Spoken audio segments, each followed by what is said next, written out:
That's a perfect segue into the next one, which is activity. The next chapter here. Supply, demand, cause, effect, right? Like, it's just the way nature is, right? Like, if there's no demand for something, it's not going to happen. And the building process is really a two-part process where it's like the destruction and then the reconstruction. And, obviously with the right nutrition and good food habits, eating consistently in a good way, and then resting enough, that pretty much sets the stage for the opportunity to just output a ton of energy on whatever task it is, whether it's a physical task or a mental task, or, spiritual, anything. When it comes to activity, before we get into the more nuanced aspects of it, I think that one of the most overlooked aspects of physical activity is injuries, and like doing physical activity, exerting yourself in a way, staying active, whether mentally or physically, again, in a way that is sustainable, in a way that's not going to lead to like injury or damage. Play hard, play to win, but don't get injured. And I think that there's so many dudes, man, and so many people, and just in general, that like, if you're in your 30s and you're getting injured from like your recreational activities, that's an L, man. That's a huge L. Like, that takes away your ability to make money, to continue to be productive. That's not like a productive recovery in my idea. Like, you want to avoid those. Injuries are accidents, man. Injuries are not intentionally done. You want to avoid them at all costs.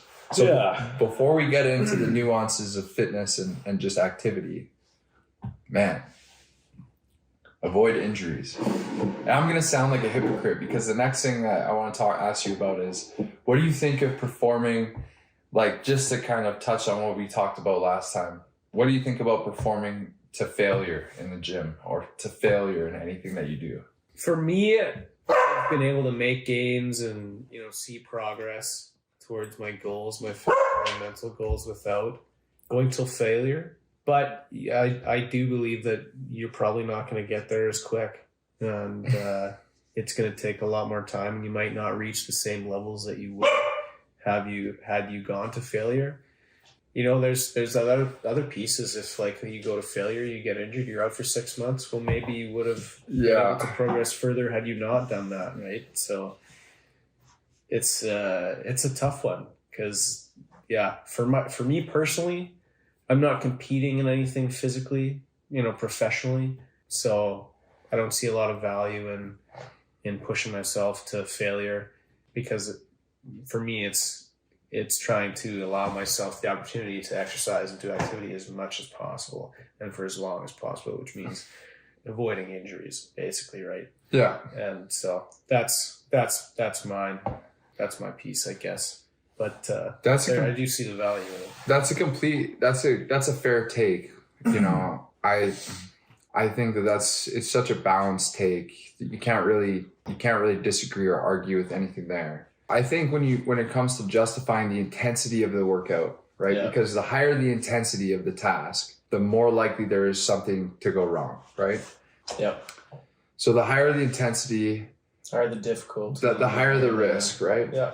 The higher the intensity, the higher the risk. I do think it becomes difficult to rationalize taking that risk all the time if the reward isn't there for you. And I think for most people, the reward's not going to be there for them at all. But I do love what you said about how you're not going to get the same things if you don't go to failure. Now, you could get injured going to failure if you're not smart about it and you don't know how to do it properly, right? That could take you out for 6 months, and you could be going 85% for that 6 months and end up farther. And that's what you said. I do agree. One of the points I want to emphasize is like, man, failure matters, it depends on what you want out of life, right? It depends on like what kind of person you are. Like, I'm the type of person that like, I want to feel a battle. Like, I want there to come a point where like, I want to turn back mentally and physically. I want to hit that wall of like, okay, that's enough. Yeah, and then you want to push yourself. I want to try to finagle a way to get around that. But like, that probably has gotten me in trouble, and probably will get me in trouble through the years. Yeah. And there's a lot of guys who are smart. They err on the other side of that. And, there's cost benefits to both. But there's definitely something to be said for redlining, just the health benefits in general. You know, if you're emptying the tank while you're fasted, I mean, you're destroying body cells at a rate faster than, you know, like if you have an extremely high body temperature and a very high heart rate and you don't have any food in your stomach, I mean, man, the only thing that's going to give is the weak body cells. So it's very interesting, like failure and like super high intensity seems to be a way of almost purging ourselves of weakness. Kind of like a detoxifying thing. Of just weakness or just, but this isn't just pulled out of the air. Okay. I know a guy, his mom had cancer, still does, terminal cancer, but she's a nurse in the cancer ward at the hospital here in Calgary, and she refused the drugs they gave her. Actually, she only wanted to take a minimal amount of them because she knew how debilitating they were. And she basically knew that like there's more natural means of fighting cancer. At the end of the day, she knew that it was just cells in her body. She knew that if she could diminish the cell count on her own by diminishing her cell count in general, and if she could increase her body's sensitivity to certain compounds and stuff through like fasting and shit like that, she would acutely increase the effectiveness of the small dosage of the medication that she was getting. And she could also do a lot of work for herself so basically she would go on like an apple fast. So she would only eat apples for like 6 days. Holy fuck. Right? So she would eat like a lot of fucking palms, man. Yeah, bro, a lot of palms. A lot of palms. So she would eat, I'm sure she knows apples better than anyone knows apples, right? Like I'm sure if you asked her favorite type of apple, like she fucking knows. But so she would go on like an apple fast, or she would go like 2-3 days without eating anything. And she would work out like a maniac.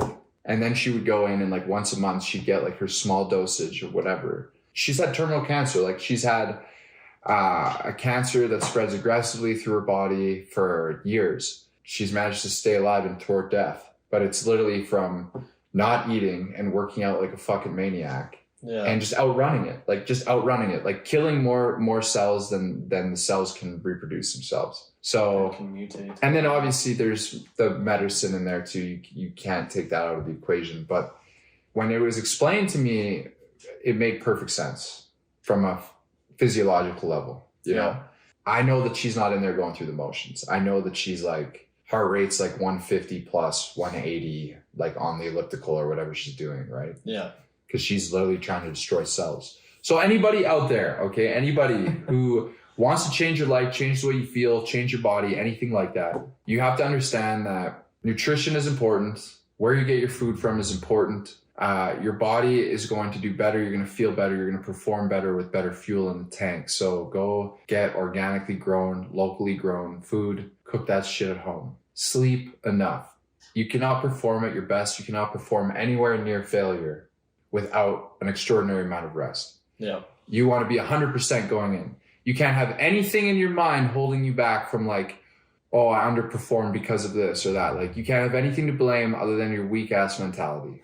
Catch those fucking Z's. Catch those Z's. Get in bed before 10 p.m. at night. Force yourself to go to sleep. If you're not at the stage where you can find reasons to force yourself to go to sleep, then you haven't lost enough in life yet. Go to sleep, whether you can stay up late, whatever you want to do, but you need to wake up on time and you need to have enough rest. You need to be recovered. If you're walking around every day feeling sore or mentally tired or exhausted and things go wrong, that's your fault. Right? Like pretty much that's your fault. But yourself, yeah. Yeah, other than if you're going through like distress in your family or something, I don't fucking know. But exactly. Then if you're recovered and you have the right nutrition, you'll be prepared to go to war or to work hard, to stay active. And what Connor's saying is that, it doesn't make sense to go 99% all the time because you run a higher risk of getting injured or getting hurt or just getting, running out of fuel in general. But So there's benefits. There's something to be said for 80%, 85%, 75%. Well, and you want to be targeted on what you're going to contribute that extra percent to, right? Like what's going to allow you or enable you to make the most progress towards whatever your goals you have. Yeah, the highest return. Yeah. So for me, physical fitness or aesthetic, you know, I'm not willing to push myself to risk injury to optimize that piece, right? Because I have other goals, but yeah, it just depends on what your goals are. Precisely. Yeah.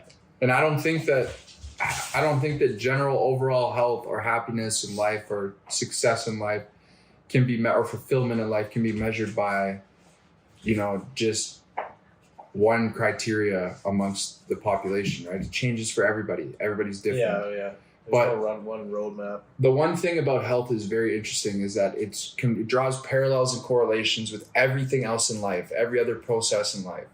So if you're capable of understanding health and how to be healthy and how to stay in the risk-free zone or stay in a zone where you're going to be more optimal, like if you have great nutrition, if you sleep a lot and you know how to recover properly, focus recovery, and then you operate at 80 to 85% in almost everything you do, you're going to be avoiding most of your risk and you're going to be performing at an incredibly high level and you're going to be extremely healthy.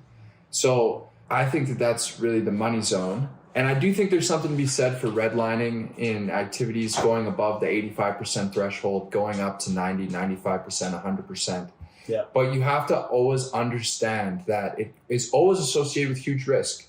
And anytime you put yourself in a situation where, you increase the liability of, failure, or if you go above 85, take precautions. Yeah, that's it. Here's some modern thoughts on health, preventative healthcare, and just like two healthy guys' mindsets about it. So I hope that you enjoyed it. How'd you feel about that one? Pretty good? Yeah, I enjoyed the show of that. It was good. Yeah, I did too. Yeah. We'll see you next time on the Unnamed podcast. We're not in a rush to name this shit. It's going to get named. It'll come. The reason that, great things take time. That's what they say. No reason to rush. No reason to rush it. So right now it's the Unnamed podcast. Some modern thoughts from some modern chaps in Calgary, Alberta, Canada. The best city that you've never heard of. And we've got some new stuff coming your way. I love that. So yeah, we'll stay tuned for more and very exciting stuff. Cheers, broski.